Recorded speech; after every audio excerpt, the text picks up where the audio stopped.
Bonjour, bienvenue dans ce nouvel épisode. Je suis Sandra Lacombe. Alors aujourd'hui, je vous invite à penser à vous. Je vous invite à cesser de vous plier aux besoins des autres. Je vous invite à devenir ferme.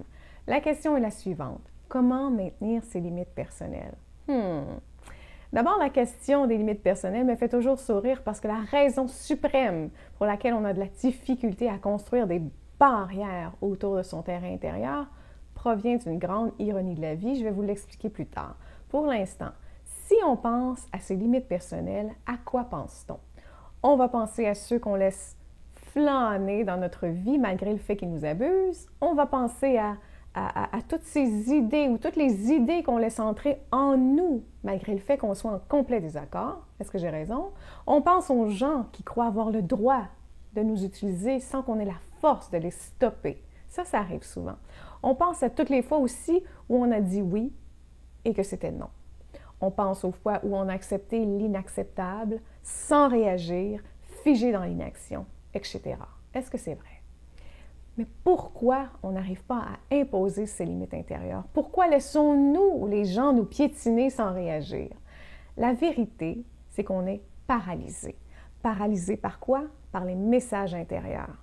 C'est l'esprit qui est figé, immobile, invalide, parce qu'on lui a appris à être figé, immobile et invalide. Comment? C'est dans l'éducation qu'on nous a amenés à accepter l'inacceptable. Et je m'explique. Nos parents et ceux qui devaient prendre soin de nous, comme à l'école par exemple, nous ont poussés à nous soumettre, n'est-ce pas? Alors les messages qu'on entendait étaient des messages qui ressemblaient à ce que je vais décrire. Vous trouverez vos propres messages.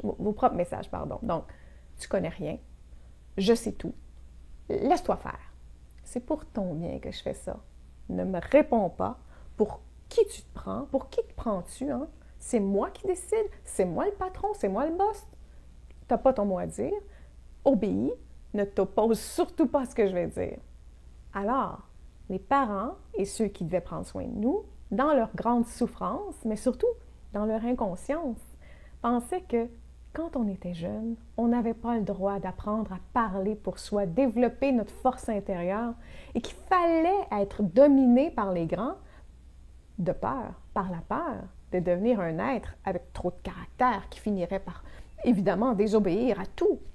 Donc, il devait se dire qu'on allait avoir le droit de parler pour soi seulement à l'âge adulte. Pas maintenant. Maintenant, c'est l'adulte qui est l'être supérieur.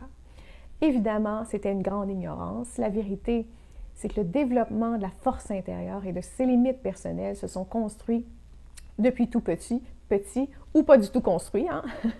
Rendu à l'âge adulte, le paysage intérieur, il est déjà peint, malheureusement, ou heureusement pour certains, malheureusement pour d'autres. Donc, comme ils étaient incapables de trouver l'équilibre sain entre leurs limites personnelles et notre éducation, ils n'ont pas eu d'autre choix que d'utiliser la domination pour nous faire obéir.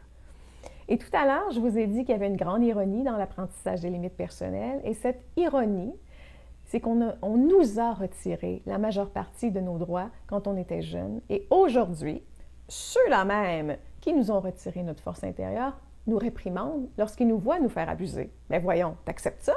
Comment peux-tu accepter ça? Mon Dieu que t'es faible. Fais quelque chose, réagis.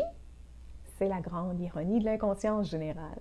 Maintenant, retrouvez votre force intérieure, retrouvez tout ce qu'on vous a refusé, récupérez vos droits, soyez radical. On a peur d'être radical, je vous dis, soyez radical. Je vous avise tout de suite, des limites personnelles, ça rend les autres extrêmement misérables. C'est vrai. Vous les stoppez dans leur mouvement, ça les fige. C'est normal qu'ils réagissent avec mépris ou avec colère. Ils vont se sentir menacés par votre force. Mais ça ne vous appartient pas.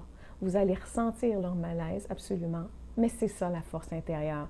C'est dire non, avec amour, mais sans flancher, avec fermeté. Et votre seul moyen de découvrir vos limites personnelles, c'est d'abord de découvrir consciemment quand vous ressentez l'obligation d'agir selon une prescription ou une obligation pour éviter en fait d'être perçu d'une certaine façon. Quand vous répondez sans réfléchir, c'est un indice. Quand vous dites oui sans réfléchir, c'est un indice. Quand vous vous soumettez parce que vous pensez que vous y êtes obligé, c'est un indice. Quand vous êtes figé dans une relation abusive, c'est un indice. Un indice de quoi? Un indice que vous êtes paralysé dans l'enfant intérieur qui obéit encore à l'adulte brisé qui lui servait de guide quand il était jeune. C'est en le voyant que vous arriverez à le rééduquer. Voilà.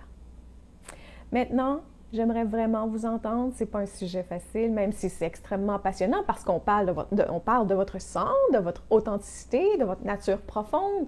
On parle de ce que vous laissez entrer, de ce que vous laissez derrière ou que vous refusez de laisser entrer en vous. Laissez un commentaire ci-dessous, faites-moi comprendre ce que vous vivez aujourd'hui à l'âge adulte et qui est peut-être une réminiscence de votre passé, qui sait. Et comme toujours, c'est sur mon site que je vais répondre à vos questions, alors rendez-vous sur mon site, laissez un commentaire sous la vidéo. Une fois là, s'il vous plaît, assurez-vous de devenir un membre de la communauté en vous inscrivant à mon infolettre. Vous obtiendrez le e-book gratuit « Comment ne plus passer à côté de sa vie et trouver sa vraie nature » et vous aurez accès à toutes les infos que je ne partage nulle part ailleurs. N'oubliez jamais, offrez-vous chaque jour le cadeau de votre bien-être parce que tout le reste suivra. Je vous en fais promesse. Merci infiniment d'avoir écouté cet épisode et on se retrouve la prochaine fois sur mon site.